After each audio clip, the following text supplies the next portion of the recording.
charla del magíster, auspiciada por el Magíster en Contabilidad de la Escuela de Posgrado de la Universidad de Chile. El relator es Raúl Gómez, se los presento. Raúl es contador auditor y licenciado en Sistemas de Información Financiera de la Universidad de Valparaíso. También es magíster en tributación de la Universidad de Chile y MBA de la Universidad del Desarrollo. Actualmente Raúl dicta clases en el magíster en contabilidad y también en el magíster en tributación de nuestra facultad y es socio en CCL Tax, una consultora especializada en tributación. Raúl, muchas gracias por tu tiempo, por tu participación y les pedimos a todos los asistentes que si tienen dudas o comentarios pueden escribirlos en el chat durante la charla y una vez terminada vamos a recopilar las preguntas y se las vamos a leer al profesor para que las pueda contestar. Bien, entonces Raúl, te estoy dando ahora el pase para que puedas poner tu presentación y comenzamos. Muchas gracias, Nicole. Vamos a compartir entonces la presentación. Ahí está. Perfecto. Bueno, primero que todo, gracias al Magíster en Contabilidad, ¿cierto? Por darme la oportunidad, este espacio, digamos, para conversar un poquito de cambios, ¿cierto?, que ocurrieron con la Ley de Modernización Tributaria, la Ley 21.210, publicada el 24 de febrero de este año, digamos que incorporó varias modificaciones a la ley de impuesto a la renta y en general a los distintos cuerpos normativos, ¿cierto?, que regulan la tributación en nuestro país. En estos breves 40 minutos voy a tratar de ser lo más entretenido posible. Me voy a enfocar, ¿cierto?, en comentar el cambio que experimentó la norma respecto de gastos necesarios para producir la renta y qué pasa, digamos, si es que no se cumplen esos requisitos. Desde luego vamos a dar una mirada de qué ocurre en los estados financieros con este cambio.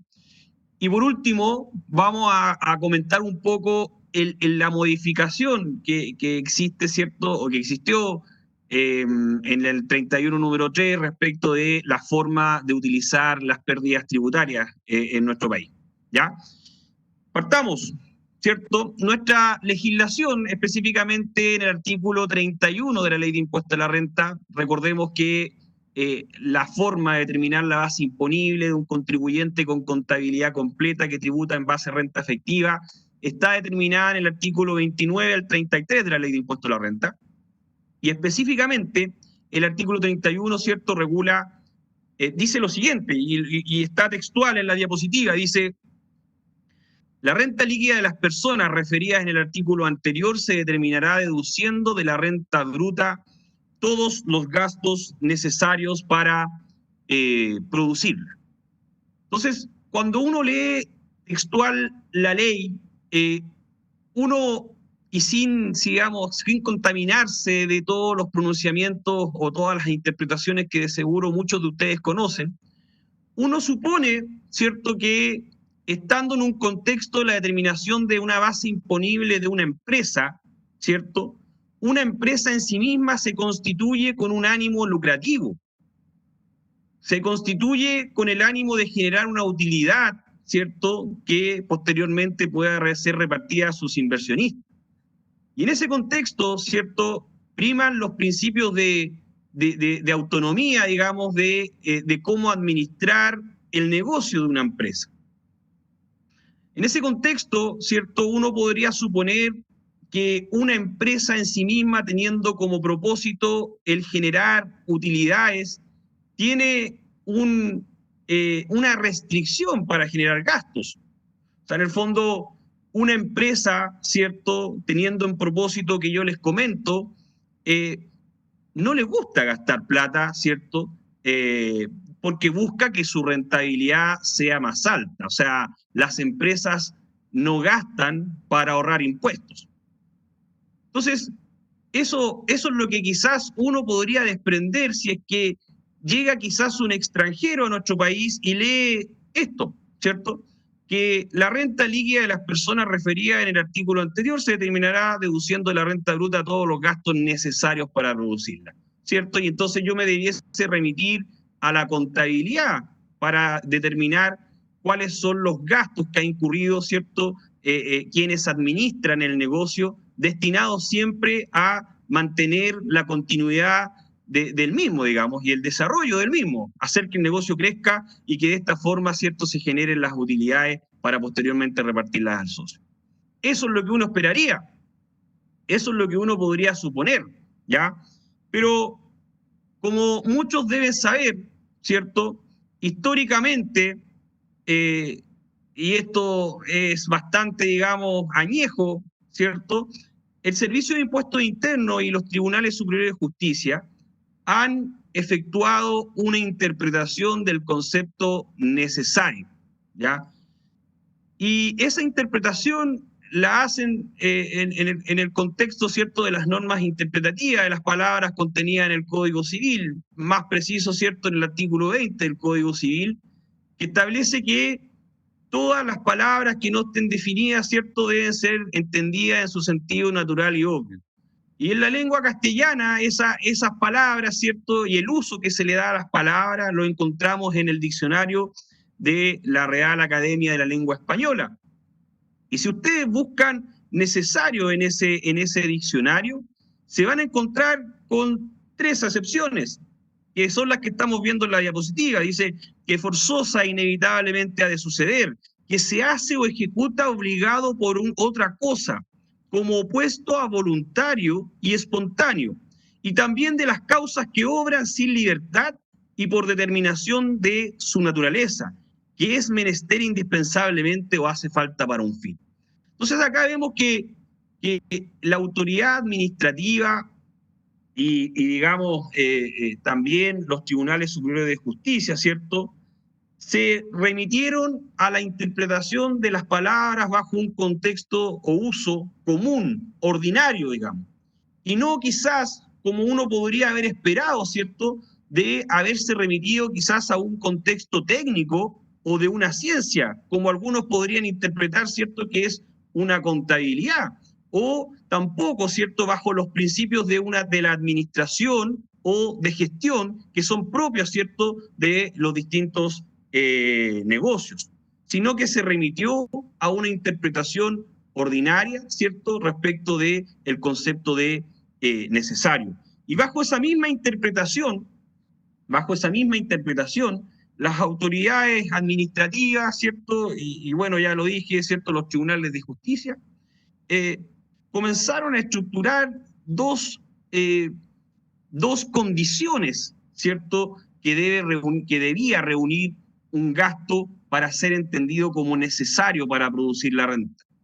Y esas condiciones eran, por un lado, ser común, habitual y regular, por una parte, y por otra parte, inevitable, obligatorio, imprescindible o indispensable para producir la renta afecta a impuestos de primera categoría, ¿ya?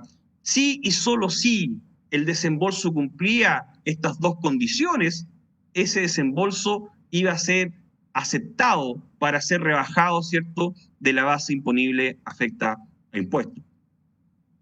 Además de lo anterior, ¿cierto?, además de lo anterior, debía analizarse la naturaleza del gasto y el monto del gasto, es decir, hasta qué monto, ¿cierto?, fue necesario el desembolso para generar la renta.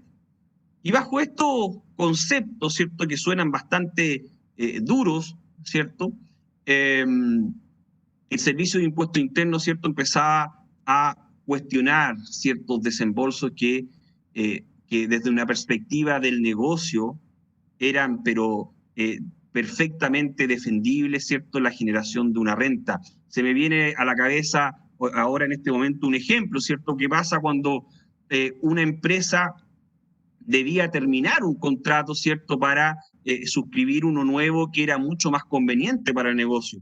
Y ese contrato que tenía con un proveedor X tenía una cláusula de salida o una indemnización. Y si uno hacía el análisis, ¿cierto?, el pagar esa indemnización en el tiempo era más rentable para la empresa. Entonces, si yo pagaba esa indemnización, fíjate que Impuesto Interno me decía que eso era un gasto rechazado, ¿ya?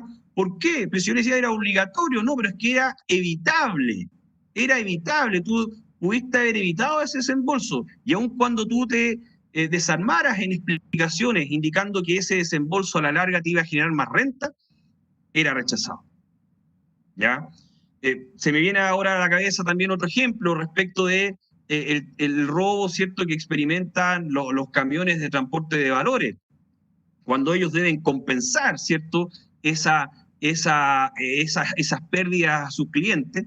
Fíjate que ahí el Servicio de Impuesto Interno, y este es solo un ejemplo, ¿cierto?, decía, oye, en principio, ¿cierto?, ese desembolso obedece a un actuar negligente de tu negocio.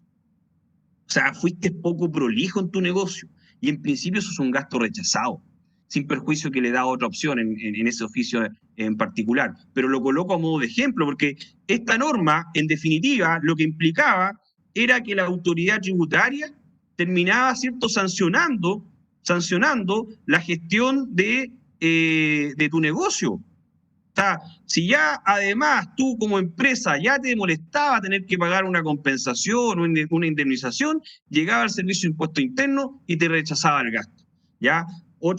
Las constructoras, ¿cierto?, cuando por naturaleza tienen problemas de repente de entregar sus obras a tiempo, ¿cierto?, tenían que pagar indemnizaciones. E insisto, y me remito, digamos, a lo primero que les dije en la primera slide, ¿cierto? Esa indemnización, en cierto modo, obedece a darle una continuidad a un determinado negocio, y estoy seguro que a los administradores de esa empresa, a los socios de esa empresa y a la empresa en sí misma, no les gustó pagar esa indemnización, pero como Impuesto Interno interpretaba la norma, ¿cierto?, decía eso era inevitable, porque fuiste negligente en tu actuar, y te sancionaba, y además te aplicaba, ¿cierto?, un impuesto mal llamado, sanción, ¿cierto?, del 40% respecto de esa cantidad que se desembolsaba. Por lo tanto, teníamos hasta el 31 de diciembre del 2019 ese problema, ya que no era menor, ¿cierto?, porque terminábamos muchas veces tomando decisiones en la empresa respecto del costo tributario de una determinada erogación, ¿ya? Y que en el fondo las decisiones, a mi juicio, ¿cierto?, y a mi modo de ver, las decisiones de cómo administrar un negocio deben estar en el contexto, ¿cierto?, de la autonomía de las decisiones económicas de la empresa y no de las sanciones que puede establecer una norma tributaria.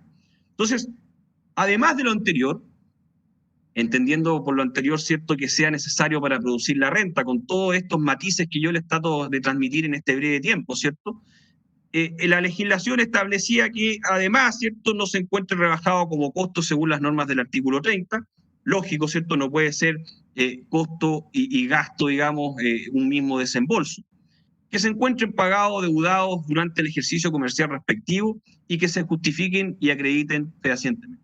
Entonces, acá el tema problemático, ¿cierto?, era que sea necesario para producir la renta, ¿cierto? Y es evidente el problema que existía respecto de esta norma.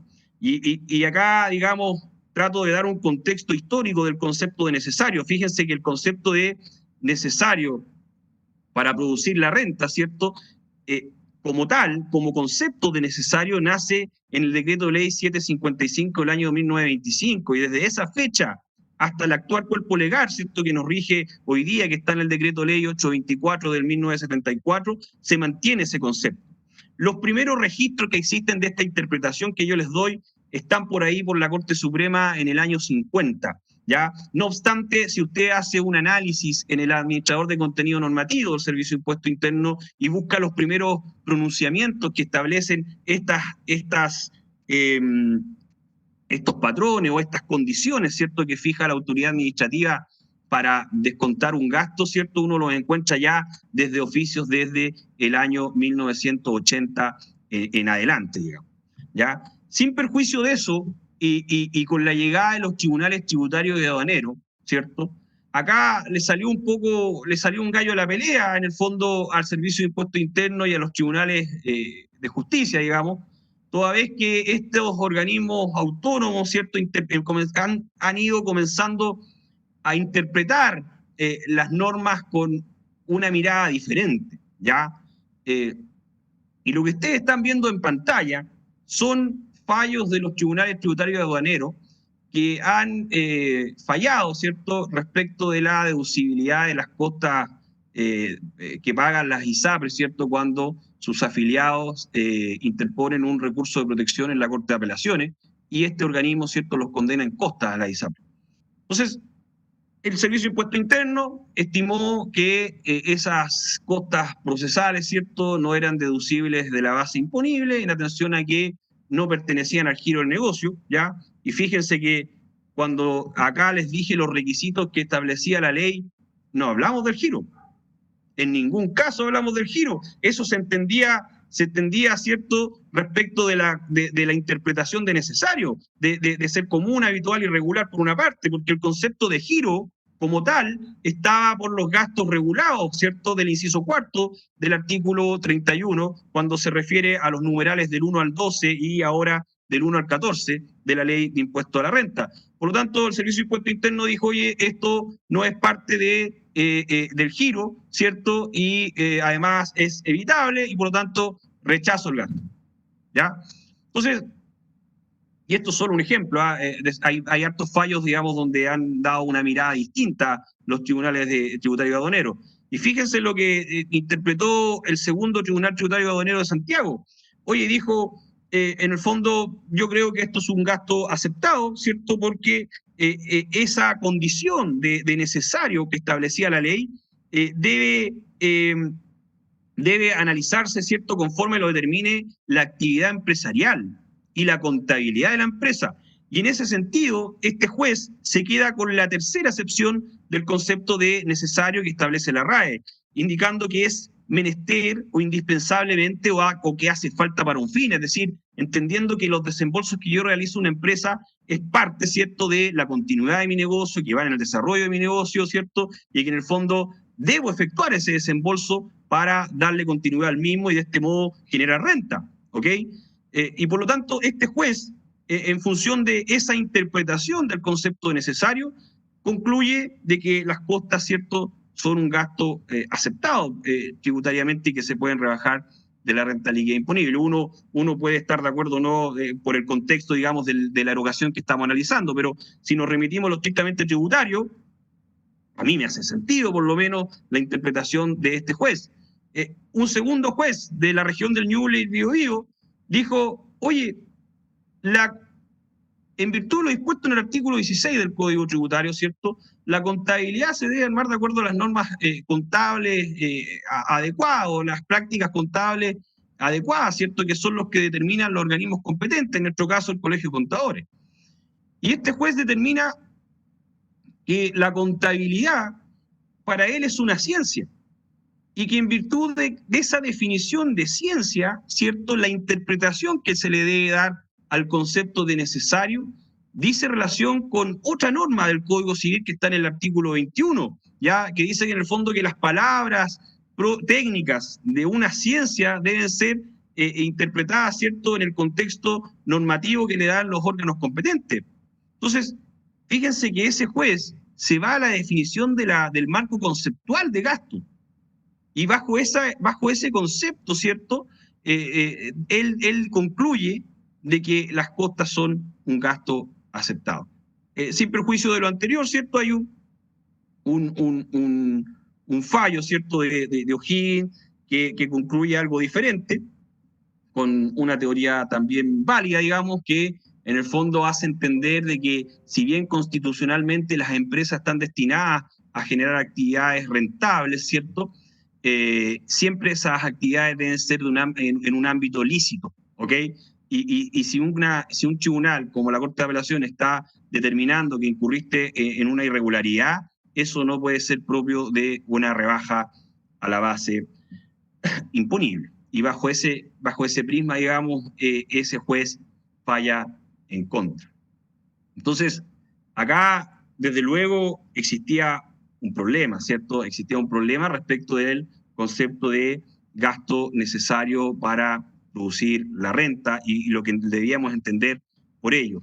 Tanto así, ¿cierto?, que en el proyecto de reforma tributaria que ingresa en agosto del 2018, ¿ya? Y que recién fue aprobado ahora en febrero del 2020, ¿cierto? Se incorpora, se hace una propuesta inicial, ¿ya? De qué debemos entender por necesario al definir ese concepto en la ley. Uno de los principios que persigue la Ley de Modernización Tributaria es entregar mayor certeza jurídica a los contribuyentes, y en ese contexto, ¿cierto?, el legislador cree necesario definir necesario para producir la renta, ¿ya? Y de esta manera, ¿cierto?, omitir, ¿cierto?, una interpretación respecto de ese concepto, porque a mi modo de ver, un cambio interpretativo quizás hubiese bastado, ¿cierto? Pero desde luego entrega mayor certeza jurídica para los contribuyentes el hecho de que el concepto de necesario esté en la ley. Y la propuesta inicial es la que está al medio, ¿cierto? Y que dice, oye, se entiende por necesario los gastos, ¿cierto?, que directa o indirectamente estén relacionados con el giro, en el interés del mismo, ordinario, extraordinario, habitual, excepcional, voluntario, obligatorio, pero razonable en cuanto a su monto, y siempre, me voy a referir solo a lo nuevo, ¿cierto?, que obedezca a una causa lícita. Entonces, estas palabras de repente asustaron a algunos, digamos, analistas, y en el fondo da a entender de que esto era una bolsa de gasto y todo iba a ser gasto, ¿ya? Asumiendo, creo yo, ¿cierto?, que las empresas les gusta gastar plata, digamos, para ahorrar impuestos. Eso desde luego no es así, ¿cierto? Y desde luego yo por lo menos creo que el legislador debe restringir, ¿cierto?, la deducibilidad de las partidas cuando éstas vayan en beneficio de partes relacionadas. Pero bueno, nos quedamos en definitiva con lo que está a la derecha de la diapositiva, y define el legislador el concepto de necesario de la siguiente forma, indicando que se entenderá por gasto necesario aquello que tenga aptitud de generar renta en el mismo o en ejercicio futuro, asociado al interés y desarrollo o mantención del giro del negocio. Entonces, hoy día, muchachos, tenemos en nuestra legislación, en el artículo 31, una definición de lo que debemos entender por gasto necesario, y que va a ser aquel que tenga la aptitud de generar renta en el mismo ejercicio o en futuros, y que esté asociado al desinterés, desarrollo o mantención del giro del negocio. Entonces, con esto se debiese omitir la práctica de muchos fiscalizadores cuando te fiscalizaban un gasto, de exigirte dónde estaba el ingreso. O sea, como partiendo de la base que todo desembolso que efectúa una empresa lleva aparejado un ingreso. Y sabemos, ¿cierto?, los que hemos realizado negocios, los que han realizado negocios, los que administran negocios, que eso no es así, para nada, ¿cierto? No todo desembolso involucra de manera directa una renta. Entonces, cuando uno lee esta definición, ¿cierto? Cuando uno lee esta definición, uno también, en cierto modo, queda un poco más conforme por el hecho de que esté establecida en la ley. Pero cuando uno va a buscar ciertas definiciones de lo que es aptitud, ¿cierto?, y uno va a la RAE, aparece lo que está en la pantalla, digamos, y que en el fondo dice, oye, la capacidad de operar competentemente una determinada actividad, lo podemos ocupar, ¿cierto?, en un contexto de la administración de un negocio, cualidad que hace que un objeto sea apto, adecuado o acomodado a un cierto fin. No sé si sirve mucho eso, ¿cierto? Pero la tercera dice capacidad y disposición para el buen desempeño o ejercicio de un negocio, de una industria, de un arte. O sea, a mi modo de ver, en cierto modo, ¿cierto?, se sigue esto de que prevalezca, ¿cierto?, los principios de autonomía en las decisiones económicas de una empresa. Y acá, esta nueva interpretación, ¿cierto?, o esta nueva norma, uno la puede mirar de un modo pesimista y de un modo optimista, ¿cierto? Porque ustedes en el mercado de seguro se van a topar con tributaristas que dicen, no, mira, yo creo que sí, es buena la intención, pero en el tiempo, ¿cierto?, vamos a volver a lo mismo. Así como hay otro, y yo me incorporo a ese grupo, digamos, que en el fondo el hecho de que esté establecido en nuestra ley el concepto de necesario, en cierto modo, empieza a borrar, ¿cierto?, los criterios o las condiciones que había exigido la autoridad administrativa para poder descontar un gasto de la base imponible. Y en ese contexto, cuando el Servicio de Impuesto Interno le toca ahora interpretar esta nueva definición, ¿cierto?, de necesario, lo hace a través de la circular 53 del año 2020, donde básicamente transcribe el cuerpo legal del artículo 31, pero lo novedoso, ¿cierto?, es que entrega algunos ejemplos, ¿ya? Y entrega ciertas condiciones, ¿cierto?, que se puede, o ciertos ambientes en los cuales un gasto se puede entender como deducible. Y el primero de ellos dice, oye, gastos relacionados con proyectos empresariales que interese desarrollar, ¿ya? Aun cuando esto se frustre, pero el que se frustre un proyecto no conlleva que se torne innecesario el gasto, ¿ok? Y ahí entrega como ejemplo la fidelización de clientes, la profundización de mercado, o la explotación de nuevos proyectos. O sea, si yo invierto para una determinada actividad y esa actividad no resulta, ¿cierto? El que no resulte no hace que el desembolso se torne como innecesario, por decirlo de alguna manera. Letra B, gastos que, si bien no tienen una vinculación directa con la obtención de rentas ni con el desarrollo de nuevos proyectos, igualmente dicen relación con la mantención de la actividad o del negocio. Claro, y acá en el fondo la contabilidad, el cumplimiento legal o los gastos de una defensa legal, que en algún momento en las prácticas fiscalizadoras muchas veces te cuestionaban un desembolso de un gasto legal en la medida que ese gasto estuviese vinculado con un juicio que tú has perdido. En el fondo, como tú perdiste el juicio, te rechazo el gasto por defensoría legal. Ya, pero en el fondo acá Impuesto Interno lo asimila como un gasto deducible. Después dice gastos en relación al desarrollo de actividades económicas, las que aparejan riesgos que les son propios o cuya materialización en cierta medida son parte del negocio, ¿ya? Y acá en el fondo el Servicio de Impuesto Interno recoge que el hacer empresa implica riesgo, ¿cierto? Una vez un jefe me dijo, oye, riesgo cero es costo infinito, ¿cierto? Y hacer empresa implica riesgo. Y esos riesgos, ¿cierto?, cuando te implicaban un desembolso, antes eran rechazados por el Servicio de Impuesto Interno, por lo tanto ahora bajo esta interpretación debiesen ser aceptados. En ese mismo orden, dice la letra D, se entienden como necesarios para producir la renta aquellos desembolsos destinados a propiciar el buen clima laboral, cuyo origen es voluntario, ¿ya?, sin una obligación contractual. Pero acá, Impuesto Interno, cuando da los ejemplos, tira algo ya como que en el fondo te da, como que no me gusta, ¿cierto? Porque en el fondo dice, oye, van a ser gastos aceptados las fiestas patrias, la Navidad, ¿cierto?, los aniversarios institucionales, pero dentro de un rango de monto razonable y abierto a todo el personal de la empresa. O sea, eso me quiere decir que si yo hago una fiesta con el área de ventas solamente, ¿eso sería un gasto rechazado? Si yo interpreto eso como a contrario censo, no lo sé, ¿cierto? Yo entendería que eso siempre es un gasto aceptado. Y por último, administrativamente, el Servicio de Impuesto Interno recoge lo que había establecido, ¿cierto?, el primer proyecto de ley, que en el fondo los desembolsos deben venir con ocasión de una causa lícita y por lo tanto los sobornos o los pagos por cohecho no serían un gasto deducible, ¿ya? Entonces, en línea con lo que ya comentamos respecto del cambio de gasto, ¿cierto?, donde tenemos que romper los paradigmas nosotros como contadores o como tributaristas y olvidarnos de lo inevitable, de lo obligatorio, ¿cierto?, y empezar a pensar en la aptitud para generar renta, ¿cierto?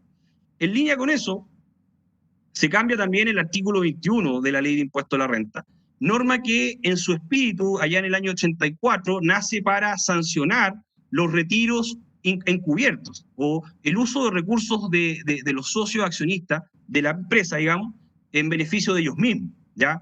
Y en el fondo, dado el cambio de régimen de tributación que ocurre el año 84, ¿cierto?, donde se nace el FUT y todo eso, digamos, nace esta norma, pero nace con un espíritu antielusivo, en el fondo de sancionar con una carga tributaria similar a los impuestos finales el uso de recursos de la empresa en beneficio del socio o accionista. Entonces, lo que ustedes están viendo en pantalla es la estructura del artículo 21, donde aquellos desembolsos que calificaban el inciso primero, que eran básicamente acá, se incluían los que están en el artículo 33, número 1, letra G, que son los gastos que no cumplen los requisitos que establece la ley, decía que esos desembolsos debían pagar un 40% en carácter de único, y eso lo pagaba la empresa. Por lo tanto, cualquier gasto rechazado, ¿cierto?, debía pagar en carácter de único un 40% de impuestos. O sea, oye, tuviste que pagar una indemnización por llegar tarde, te sancionaba la ley tributaria con un 40% de impuestos. ¿Okay? Luego el inciso segundo exime algunas partidas, ¿cierto?, de ese gravamen del 40%. Y por último, el inciso tercero, ¿cierto?, trata ciertos desembolsos que van en beneficio del socio de accionista, pero cuando el socio de accionista es un contribuyente de impuestos finales, es él, ¿cierto?, el que debe pagar los impuestos global complementario o impuesto adicional con un recargo del 10%, ¿ya? Entonces, ¿cuál es la novedad? ¿Cuál es el cambio que ocurre acá en el artículo 21? Primero, se restablece, a mi juicio, ¿cierto?, el origen del artículo 21, porque fíjense que en el inciso primero, que era esto que grava con un 40%, ¿cierto?, los desembolsos que no cumplían los requisitos que la ley establecía o que administrativamente Impuesto Interno exigía, ¿cierto?, debían pagar un 40% de impuestos. Pero ahora el legislador incorpora, para aplicar ese 40%, una condición adicional, ¿ya? Y le coloca acá una conjunción copulativa, la palabra y que beneficien directa o indirectamente lo relacionado a la empresa o a sus propietarios, según dispone el inciso final de este artículo, o bien en aquellos casos en los que el contribuyente no logra acreditar la naturaleza y efectividad del desembolso. Por lo tanto, este 40% que nosotros acostumbrábamos a aplicar, ¿cierto?, a todos los gastos que no cumplían los requisitos, ¿cierto?, ahora va a aplicar únicamente cuando el gasto beneficia a un relacionado, ¿cierto?, que no sea una persona natural contribuyente de impuestos finales, desde luego, porque si no sería un inciso tercero, o bien cuando yo no pueda acreditar la naturaleza y efectividad del desembolso, pagué algo, no tengo la factura, no tengo el contrato, no tengo nada. Por lo tanto, ahí la ley presume, ¿cierto?, que en definitiva eso benefició a un relacionado y por lo tanto le exige a la empresa que pague un impuesto de 40%, pero ya no es sobre todos los gastos, es solo por aquellos que vayan en beneficio a un relacionado o que usted no logre acreditar la naturaleza y efectividad del desembolso. Luego, respecto del inciso segundo, no hubo muchos cambios, por lo tanto, uno supone que a raíz de eso una multa fiscal sigue siendo un gasto rechazado, que a mi juicio una multa fiscal es parte del riesgo del negocio, que te quedes sin caja para pagar el IVA, digamos, o que te quedes sin caja, digamos, para pagar la patente, ¿cierto? Y te cobren multa. Para mí es parte del riesgo del negocio, pero uno desprende que como no se modificó el inciso segundo, sigue siendo un gasto rechazado, pero no lo grava con el 40%. Obvio, si no nunca va a ir una multa, ¿cierto?, en beneficio de un relacionado, va en beneficio de una institución fiscal. Y por último, el inciso tercero tuvo algunas modificaciones menores respecto de cómo Impuesto Interno puede fundar un retiro encubierto. Entonces, cuando nos enfrentemos en su empresa, en las organizaciones, frente a un gasto rechazado, las preguntas que debemos hacernos son las siguientes. ¿Corresponde un desembolso a un buen desembolso que beneficia a un socio accionista contribuyente de impuestos finales o sus relacionados? La cónyuge, la conviviente civil o los hijos no emancipados legalmente. Si la respuesta es sí, ¿es el socio o accionista el que paga el impuesto global complementario, impuesto adicional, si es no domiciliado, más un recargo del 10%? Si la respuesta es no, nosotros tenemos que preguntarnos, ¿beneficia directa o indirectamente a los relacionados a la empresa o a sus propietarios? Es decir, cuando yo tengo una empresa que tiene gasto rechazado y arriba, ¿cierto?, en la propiedad tiene personas jurídicas, yo tengo que preguntarme si ese desembolso benefició o no a algún relacionado en los términos de la norma que establece el artículo 21. Si la respuesta es sí, la empresa paga un 40% en carácter de único. Si la respuesta es no, nosotros debemos preguntarnos, ¿puedo acreditar la naturaleza y efectividad del desembolso? Si la respuesta es no, paga 40% en carácter de único a la empresa. Si la respuesta es sí, ¿cierto? Es decir, no fue pagado un relacionado, ¿puedo acreditar la naturaleza y efectividad del desembolso? Constituye simplemente un agregado a la renta líquida imponible. Ya no aplicamos más el 40%, muchachos, ya no hay que llegar a que todos los gastos, ¿cierto?, vayan a esta base imponible del 40%. Y por último, luego vamos a comentar los efectos en los estados financieros, ¿cierto? Ya miramos qué pasa, ¿cierto?, con los gastos necesarios, el cambio que hubo, ¿cierto?, que parece más amplio. Comentamos, ¿cierto?, el cambio que hubo en el artículo 21 de la Ley de Impuesto a la Renta respecto de esta restricción de aplicar este gravamen en carácter de único del 40%. Y ahora quiero comentarles una norma que en cierto modo creo que es interesante desde una perspectiva de los estados financieros, y es el cambio que experimenta el artículo 31, número 3 de la Ley de Impuesto a la Renta sobre la deducibilidad de las pérdidas tributarias en nuestro país. Hasta el 31 de diciembre del 2016, cuando una empresa tenía pérdidas tributarias, esa pérdida tributaria podía utilizarse bajo 4 escenarios, ¿ya? Primero, contra las utilidades que había generado el negocio en años anteriores. E incluso me daba la ley la posibilidad de recuperar los impuestos que yo había pagado, y eso es lo que conocemos como pago provisional por utilidades absorbidas, PPUA, ¿ya? Y también en la jerga anglosajona se denomina carryback. Segunda alternativa, que la pérdida tributaria yo la utilice, ¿cierto?, contra las utilidades futuras, ¿ya? La voy guardando, ¿cierto?, y las voy utilizando contra las utilidades futuras sin ningún plazo de prescripción. Por suerte, nuestra legislación todavía no tiene un plazo de prescripción respecto del uso de las pérdidas tributarias. Tercera opción, respecto de los dividendos que yo reciba, ¿cierto?, o de los retiros de utilidades que yo reciba desde las sociedades donde yo soy inversionista. Y por lo tanto, ahí la ley incluso me da la posibilidad también de recuperar el impuesto que se había pagado en las empresas que me repartían ese dividendo o retiro. Y por último, me da la posibilidad también, ¿cierto?, de absorber, ¿cierto?, la pérdida tributaria con utilidades que yo podía recibir por ocasión de procesos de reorganización societaria. Es decir, una empresa con pérdida absorbía una empresa con utilidades, eso se compensaba y también tenía derecho a recuperar el PPUA, pago provisional por utilidades absorbidas. Con la ley 20.780, ¿cierto?, de septiembre del año 2014, en el gobierno de Bachelet, ¿cierto?, se elimina la posibilidad de recuperar las pérdidas contra utilidades pasadas, y también se elimina, ¿cierto?, la posibilidad de compensar las pérdidas con utilidades recibidas con ocasión de procesos de reorganización societaria, ¿ya? ¿Por qué? Porque en el fondo el legislador restringe solamente que pueden ser absorbidas las pérdidas por la percepción de dividendos o retiros. Entonces, ¿qué hace la ley 21.210? La ley 21.210 modifica, ¿cierto?, el artículo 31, número 3 de la Ley de Impuesto a la Renta, de manera definitiva, ¿cierto?, estableciendo que las pérdidas tributarias en nuestro país solo van a ser imputadas contra utilidades futuras, lo que se denomina, ¿cierto?, como carry forward, ¿ya?, hacia adelante, ¿ya? Entonces, se elimina todo lo demás, se elimina de manera definitiva en nuestra legislación la posibilidad de imputar las pérdidas, dividendos o retiros percibidos. Y de esta forma, de manera definitiva, ¿cierto?, se elimina de nuestra legislación el PPUA. Recordemos que esto nace desde octubre, ¿cierto?, por lo que ya conocemos, ¿cierto?, surge la necesidad de financiar ciertas demandas sociales y se recurre a esta medida. Esta medida se incorpora en diciembre, si no me equivoco, del año pasado, ¿cierto?, porque en el proyecto original no venía, ¿ya?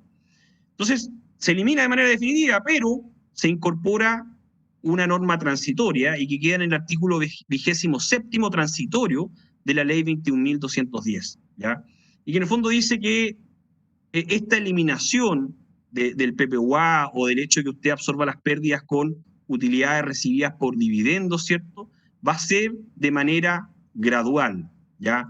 Para un primer año, 2020, o sea, este año, yo voy a poder absorber esta pérdida tributaria con un 90% del dividendo que reciba, incrementado con el crédito que traiga, ¿cierto? O bien, o el 90% de la pérdida tributaria, si es que el dividendo que yo recibo es mayor que la pérdida tributaria. Entonces, yo tengo que calcular ahí el 90% de la cantidad menor entre la pérdida tributaria o el dividendo que yo reciba debidamente incrementado. Entonces, y así progresivamente, año 2021 un 80%, año 2022 un 70%, año 2023 un 50%, para que el 2024 ya no exista el PPUA. Entonces, todo lo que les he contado en estos pocos minutos, ¿cierto? Se hacen poco para hablar de impuestos estos minutos, ¿cierto? ¿Qué efecto puede tener en los estados financieros? ¿Ya? De partida, el cambio que ocurre en la norma del artículo 31 de la Ley de Impuesto a la Renta respecto de esta incorporación de la definición de necesario, ¿cierto? Como la aptitud para, ¿cierto? Puede conllevar con que ciertos desembolsos que antes quizás eran rechazados, ¿cierto? Ahora van a ser deducibles. Y lo mismo si lo analizamos en línea con la modificación que experimenta el inciso primero del artículo 21, que establecía el 40% en carácter de único, donde hoy día se le va a dar un ámbito más restrictivo. Por lo tanto, en su estado financiero, si usted está en una industria donde quizás incurría en ciertos desembolsos que históricamente fueron considerados como un gasto rechazado y que por lo tanto se gravaban con un 40%, en el año 2020 lo que debiésemos reflejar en los estados financieros es, como consecuencia de aquello, ¿cierto?, un menor gasto por impuesto corriente, porque usted ya no va a tener que provisionar ese 40%. Eventualmente no va a tener que provisionar nada, ¿cierto?, a menos que sea un gasto rechazado y que simplemente debe ser agregado a la rentabilidad imponible. Dicho lo anterior, debiésemos mirar, ¿cierto?, en este año, eventualmente que las tasas efectivas de impuestos que están en los estados financieros se acerquen un poquito más a la tasa legal de impuestos.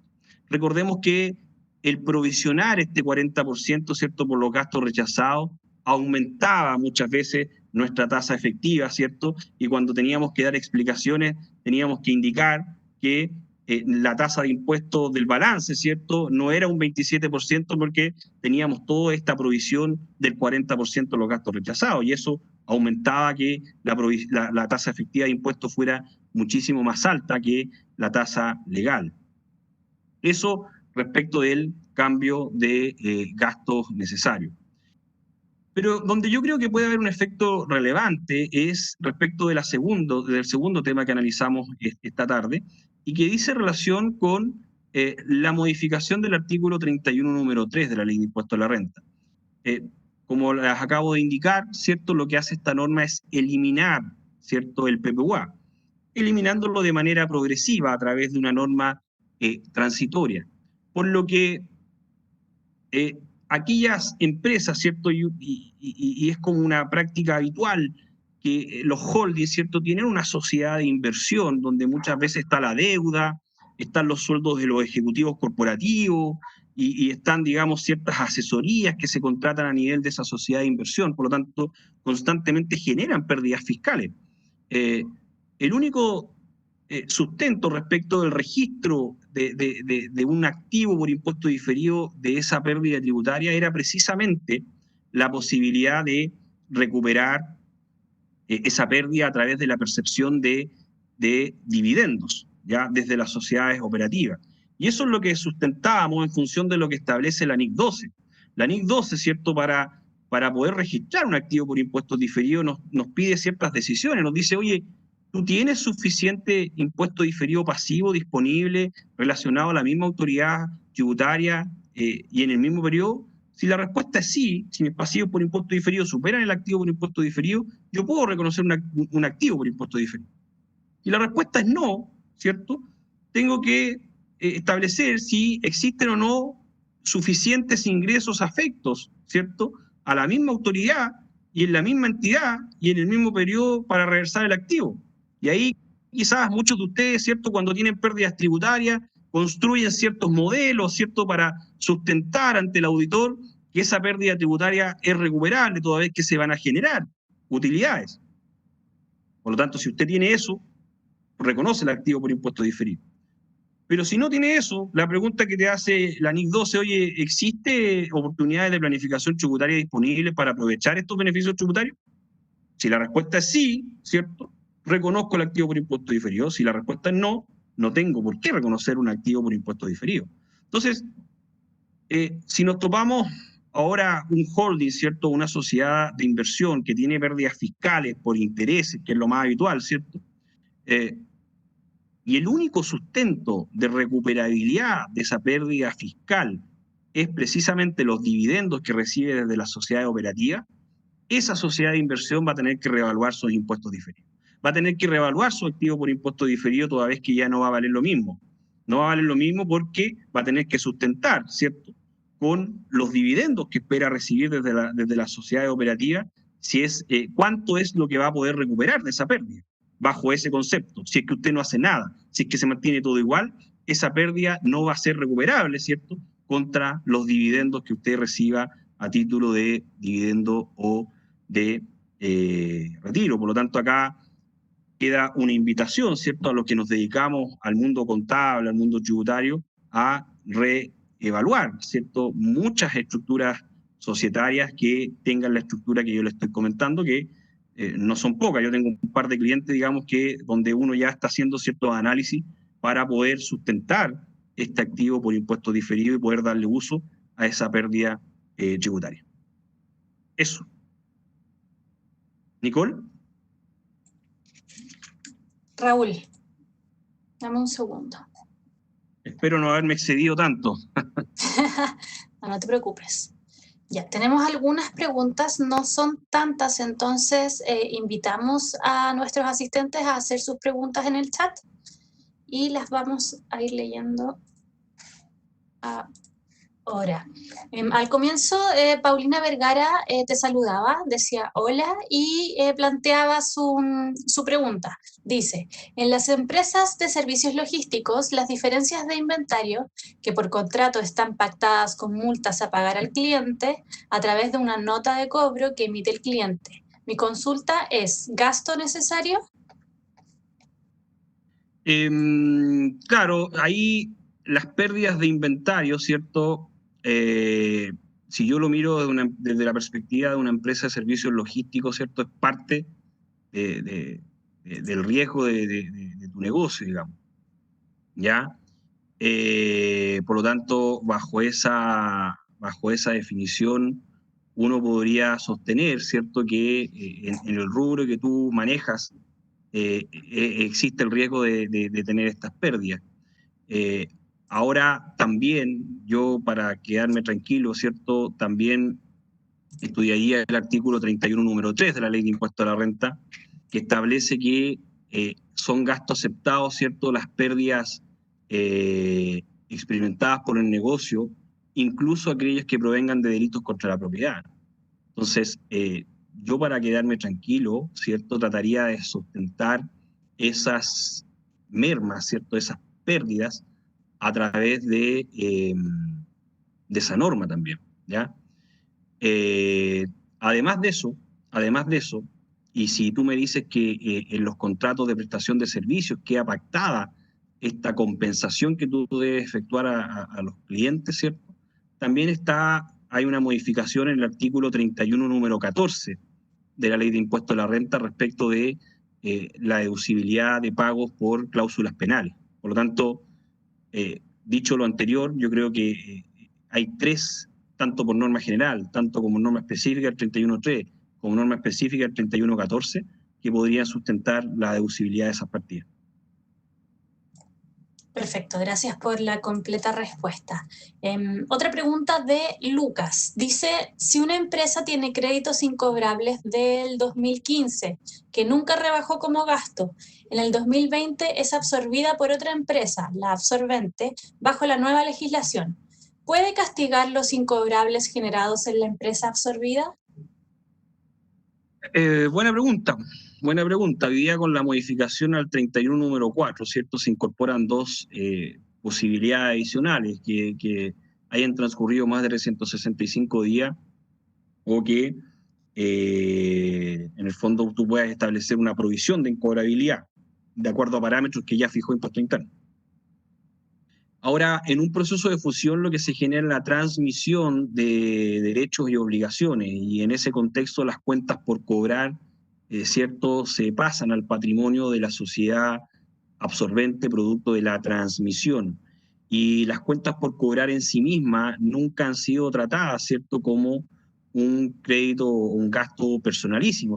En el fondo, aplicaríamos casi la misma lógica con la depreciación de un activo fijo, es decir, cuando un activo fijo está en una sociedad que resulta absorbida, ¿cierto?, la continuadora puede seguir aprovechando el gasto de la depreciación, ¿cierto?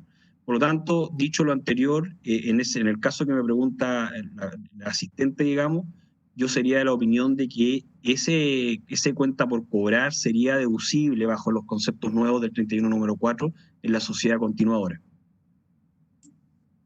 Bien, muchas gracias.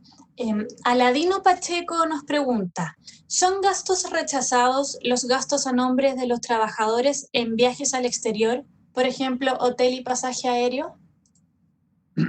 Mira, ahí hay una norma especial que es el 31 número 6, que se refiere a viáticos, ¿ya?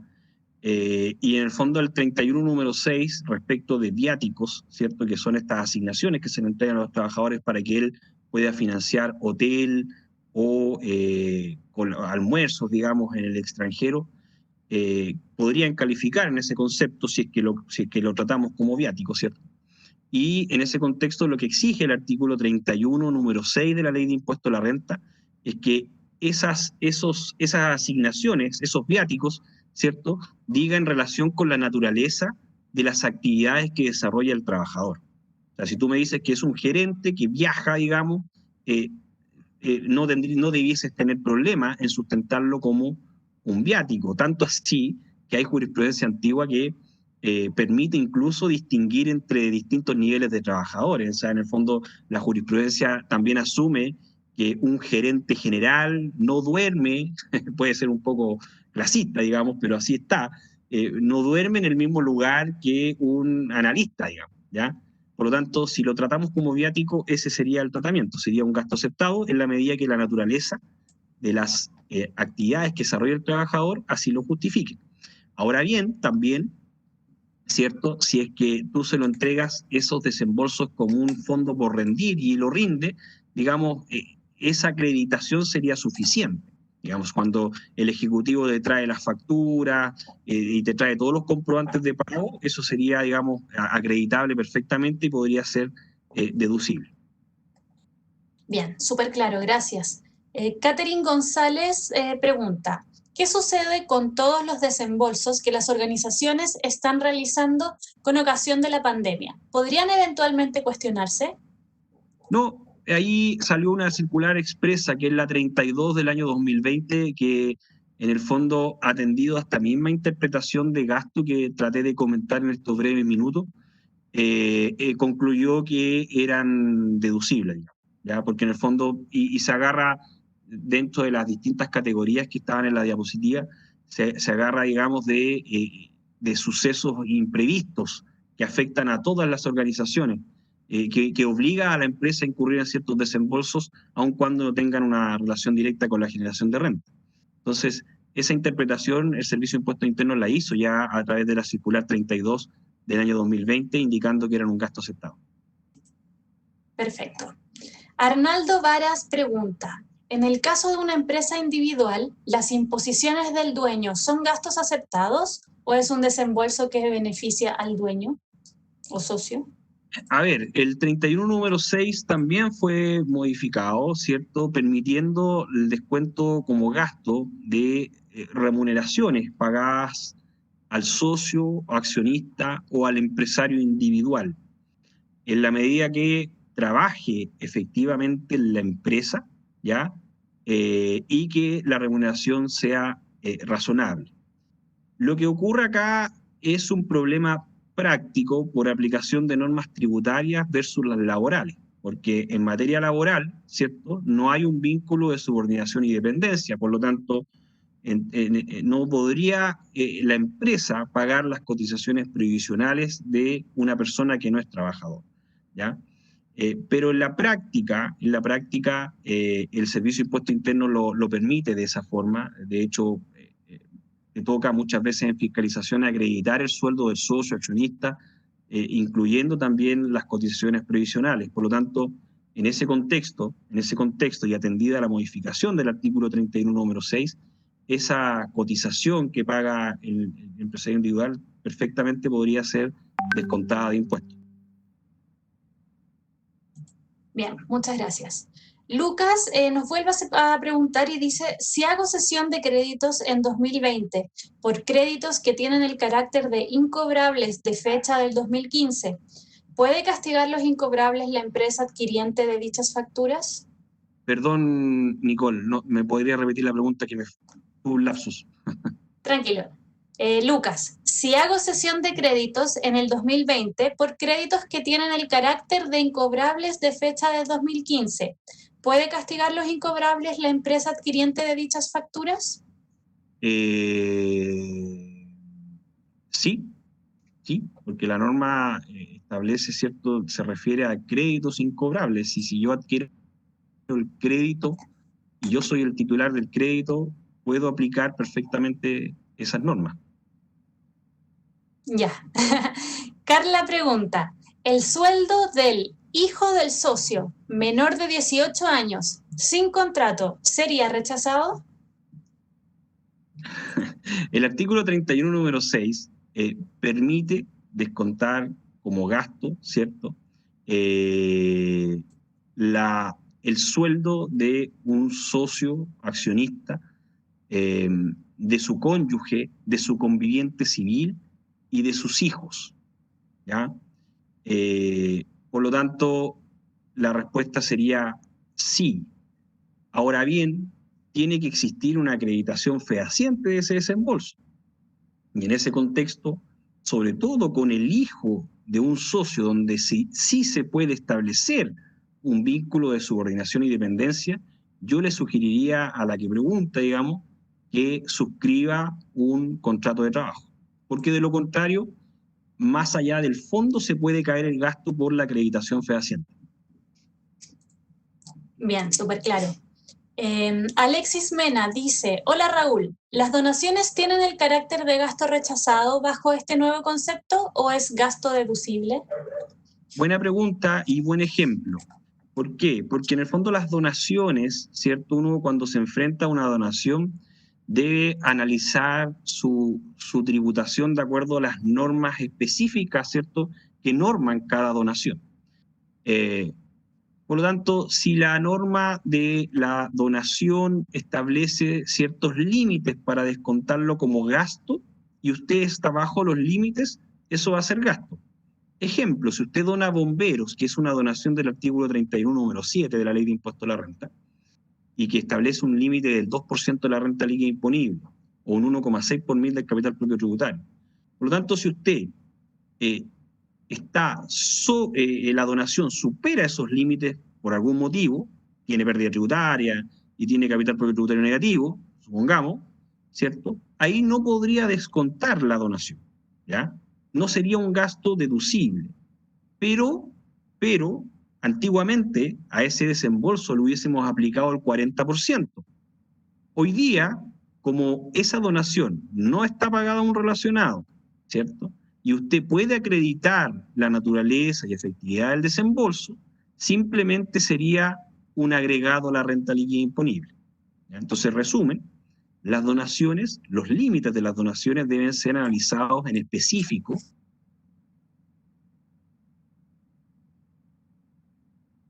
No cumple esos límites, aquella parte que exceda esos límites, ¿cierto?, no va a ser un gasto aceptado, pero no se va a afectar con el 40% en carácter de único, como ocurría antes.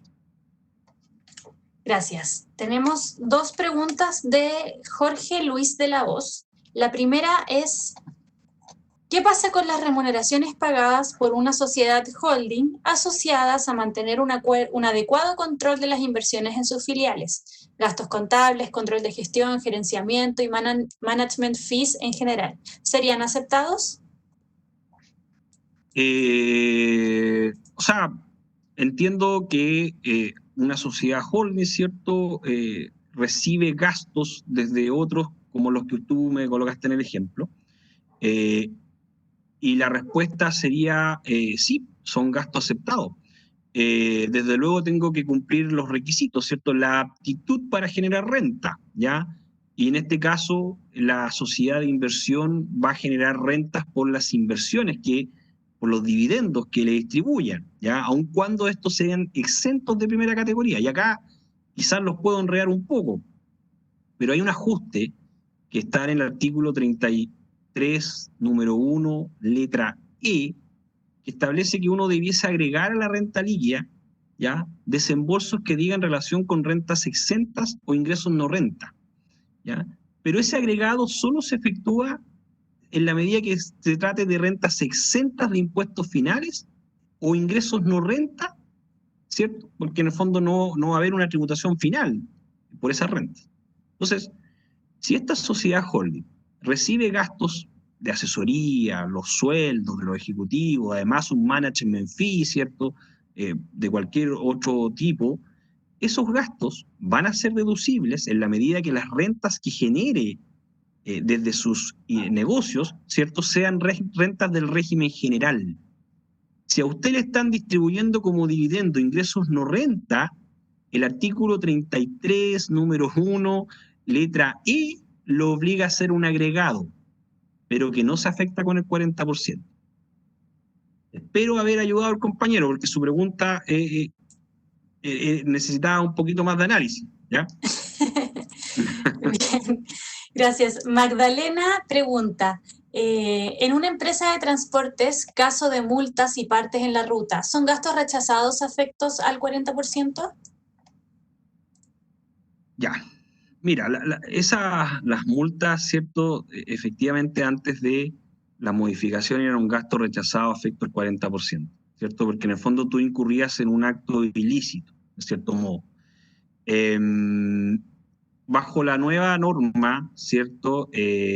Uno, y discúlpeme, quizá uno parece demasiado, como que la norma parece demasiado amplia, pero con las interpretaciones que tenemos hoy día, ¿cierto? Uno podría desprender de que esas multas en una empresa de transporte son propias del riesgo del negocio, ¿ya? Y bajo digamos, bajo esa teoría, uno podría desprender que son gastos aceptados.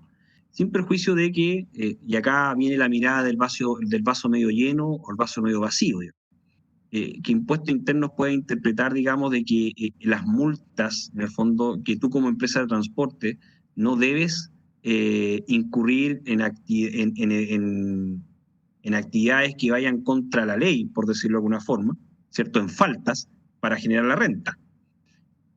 Supongamos que impuestos internos tiene esa teoría, ¿cierto?, que puede ser. En ese caso jamás serían afectas al 40%, ¿ya?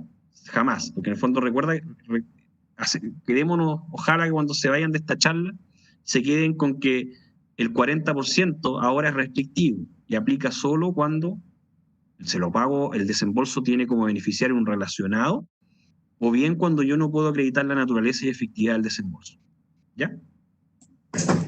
Súper. Raúl, por honor al tiempo, vamos a leer las últimas dos preguntas, ¿ya? ¿Ya? La primera sería de María Painén. Dice, el contrato de arriendo de la oficina del dueño de la empresa, ubicada en su propio domicilio, ¿será un gasto aceptado? El contrato de arriendo del dueño. De la oficina del dueño de la empresa, ubicada en su propio domicilio.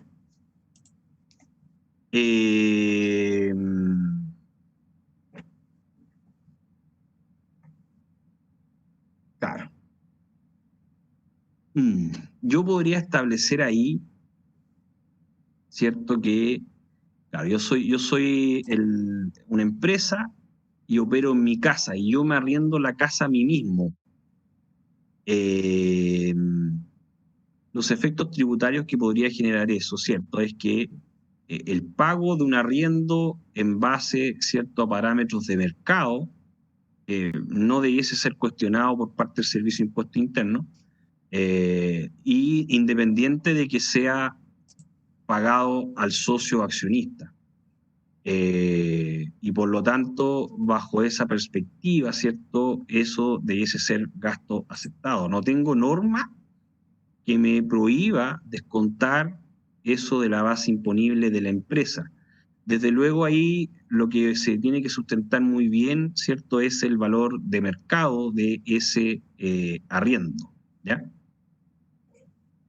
Bien. Y la última pregunta entonces de Jessica Muñoz. Dice, ¿pueden ser aceptadas como gasto las boletas de honorarios de socios de una SPA? Sí, pero ahí la norma, ya nos salimos del 31 número 6, que se refiere a sueldos, salarios y otros, y las boletas de honorarios del socio del accionista a una SPA deben ser analizadas de acuerdo a los conceptos generales de gasto, la aptitud, ¿cierto?, y que vayan en beneficio del giro y del desarrollo del negocio. Por lo tanto, si usted cumple eso, perfectamente podría ser un gasto deducible.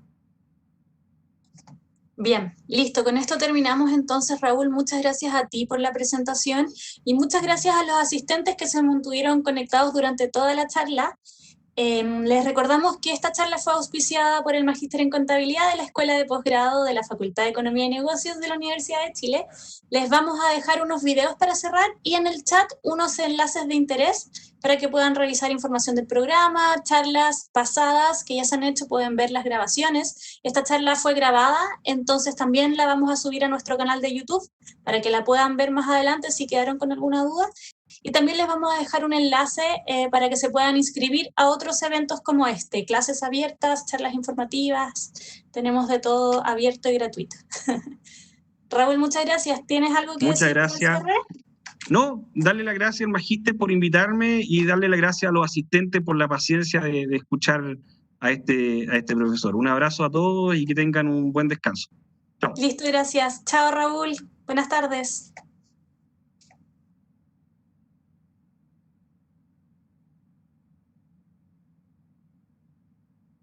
Un egresado y que ha pasado por nuestro programa Magíster de Contabilidad está en condiciones de incursionar y desarrollar el conocimiento contable financiero en varias áreas o aristas. Principalmente entregamos los elementos suficientes para que él se desarrolle en un alto estándar ejecutivo y de gobierno corporativo. Por lo tanto, estamos hablando de profesionales que puedan ostentar o utilizar la posición de gerente corporativo de contabilidad o gerente de control financiero o incluso perfeccionar el desarrollo de un gerente de administración y finanzas.